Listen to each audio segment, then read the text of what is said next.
MLA Bhupathi Reddy మంచి చేయాలన్న సంకల్పం, పేదల కష్టాలకు సాయం చేయాలన్న లక్ష్యం.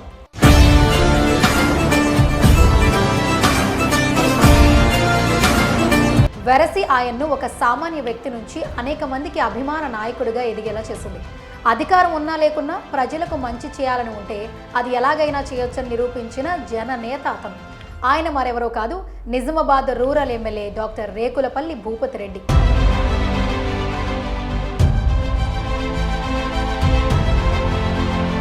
ఆర్థోపెడిక్ సర్జన్గా మంచి పేరు తెచ్చుకున్న ఆయన వైద్య వృత్తిని కొనసాగిస్తూనే తెలంగాణ ఉద్యమంలో ఉమ్మడి నిజామాబాద్ జిల్లాలో చాలా కీలకంగా పనిచేశారు. ప్రజా దవాఖాన పేరిట 20 ఏళ్లు ప్రాక్టీస్ చేసిన భూపతి రెడ్డి చాలా మందికి ఉచితంగా వైద్య సేవలు అందించి ఆదర్శప్రాయుడిగా నిలిచారు. ఈ క్రమంలోనే ప్రజలు ఆయన్ను అభిమానించడం మొదలుపెట్టారు. అంతేకాదు తన ఆసుపత్రి తరపున పలు పోలియో క్యాంపులు నిర్వహించారు. మరోవైపు 2004 నుంచి 2009 వరకు క్లియర్ సొసైటీ అనే సంస్థను ఉమ్మడి జిల్లాలో నిర్వహించి దీని ద్వారా 1500 మందికి పైగా చిన్నారులను పని మానిపించి బడికి పంపేలా చేశారు. అలాగే పలువురు విద్యావంతులను భాగస్వామ్యం చేశారు.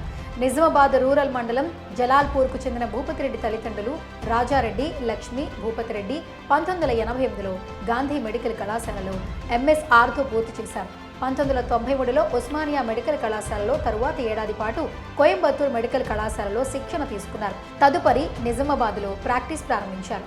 పలువురికి ఉచిత సేవలు అందించిన నేపథ్యంలో ప్రజలతో సంబంధాలు ఏర్పడ్డాయి.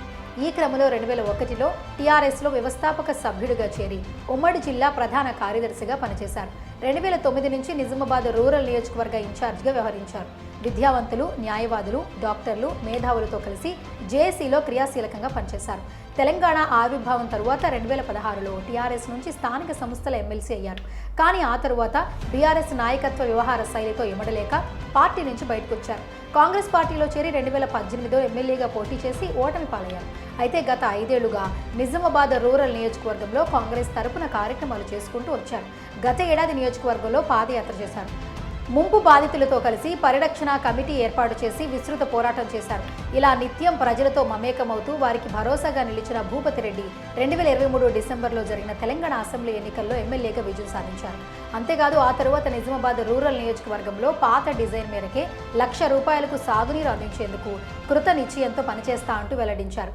ఇక రైతుల పట్ల ప్రత్యేకమైన శ్రద్ధ తీసుకుంటూ వారికి అండగా నిలుస్తున్నారు.